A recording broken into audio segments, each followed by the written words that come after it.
Tulad ng ACF International, CFSI, IOM at Philippine Red Cross. Yari yung panawag-tawag ang mga kawini. Bang sopa makarungan nyo kung kamupaso na ikumampos biyaw na kaunahan kamo.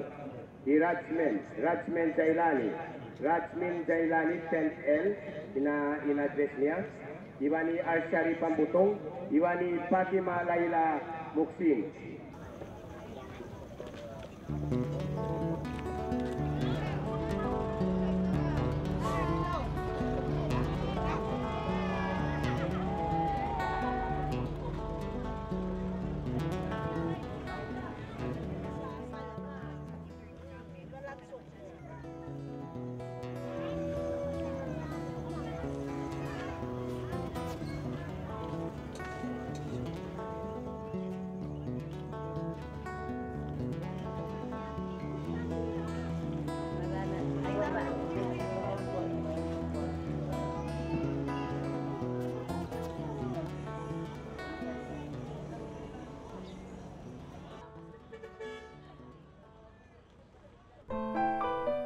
Si Arshari Pambutong, taga Mariki, Zamboanga City.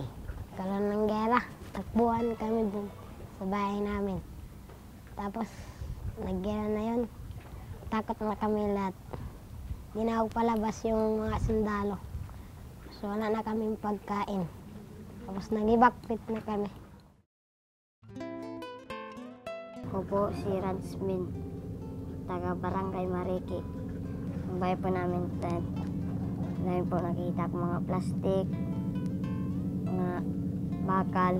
Yung tent namin mainit, hindi pa kayo magkasa doon sa loob.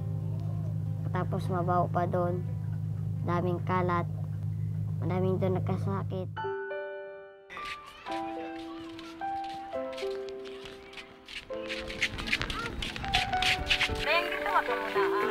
Mabaho po doon sa loob ng grandstand. Mabuti pa po doon sa ano namin noon na hindi po madumi.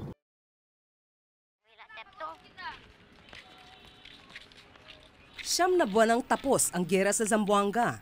Sa isip at pamumuhay ng magkakaibigang sina Al Sharif, Rajmin at Fatima, tuloy pa rin ang epekto ng bakbakan sa pagitan ng militar at Moro National Liberation Front o MNLF. Wala na silang babalikang bahay. Wala na nagbigay doon pagkain sa amin. Ubus yung pagkain. Ay madami yung tao doon sa loob ng grandstand. Nagpupunta sila sa pantala ng Zamboanga para magtinda.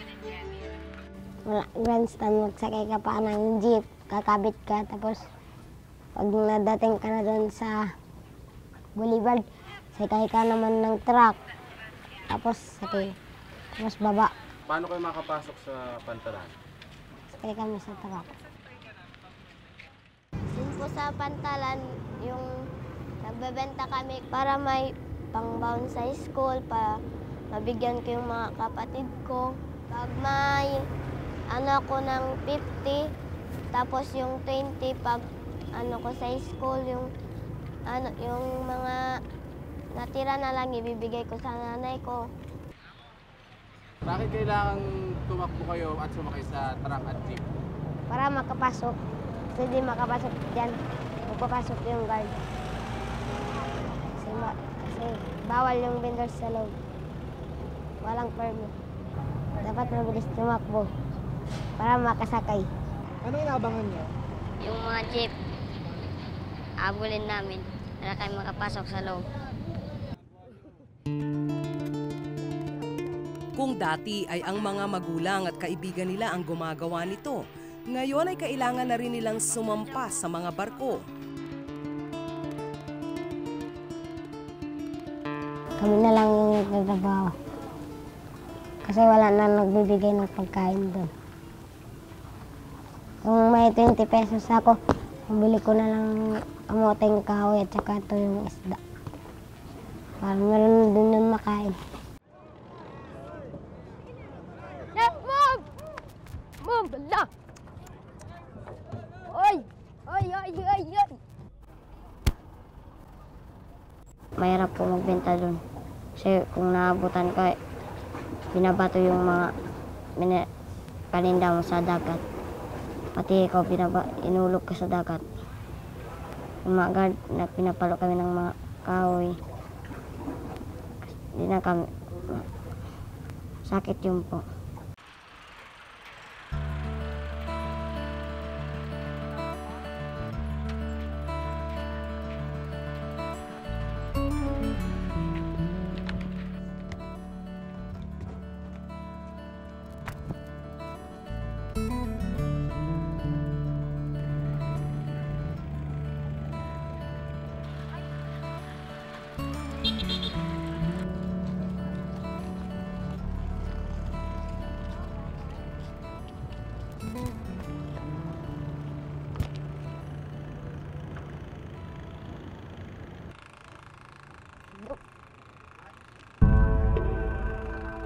No. Kaya kamera kita.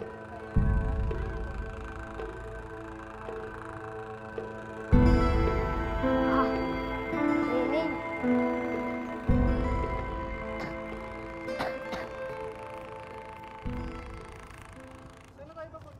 Doon, kukuha ng mineral. Tinatakot naman nila yung vendors, oh. Nagpalipas sila ng oras.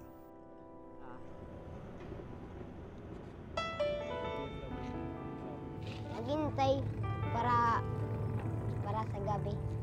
Kung akit na yung pasahero na magbenta na kami. Doon kami magbenta. Wala pang pasahero sa taas. Yung kita namin. Mag-ipon kami doon sa branch. Para pagbili ng damit. Sila pagbili ng yung notebook.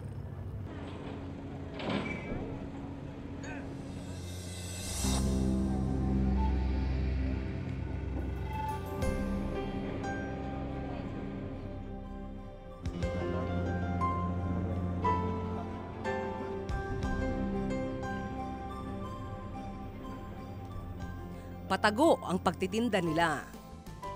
Dito kami dumaan kasi hindi kami padanan doon sa hagdanan. Kalitan kami ng mga guard. Pagkatapos, benta kami sa taas.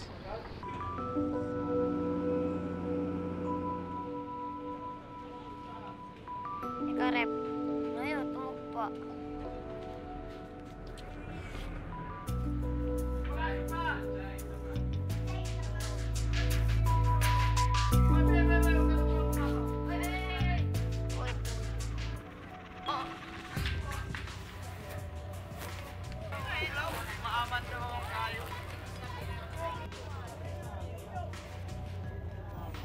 Ibinabato ng supplier ang ititindang mineral water.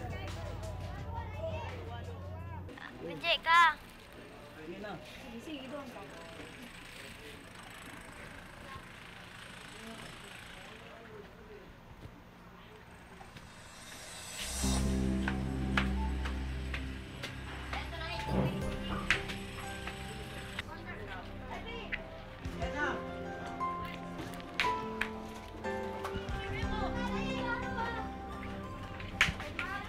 May kanya-kanyang pinagkukunan ng mineral water ang mga bata.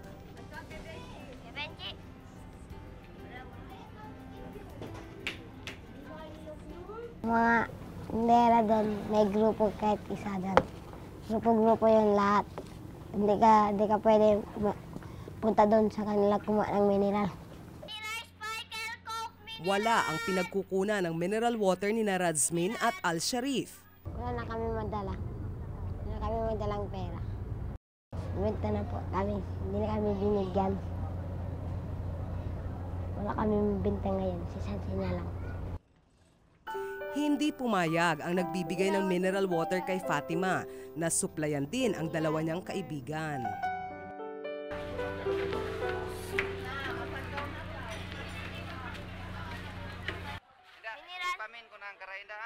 Mineral water. Spikel. Mineral water, Coke mineral.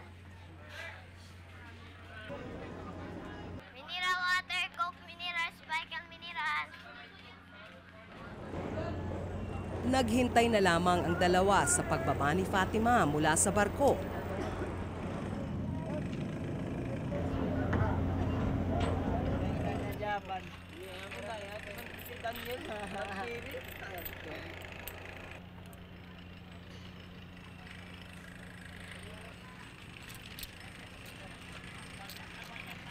Magkano kinita mo? 20. Ano yung mga naibenta mo? Dalawang mineral. Saka, Pati dalawang Spikel. nahirapan ka magbenta. Oh, pinababa na kami.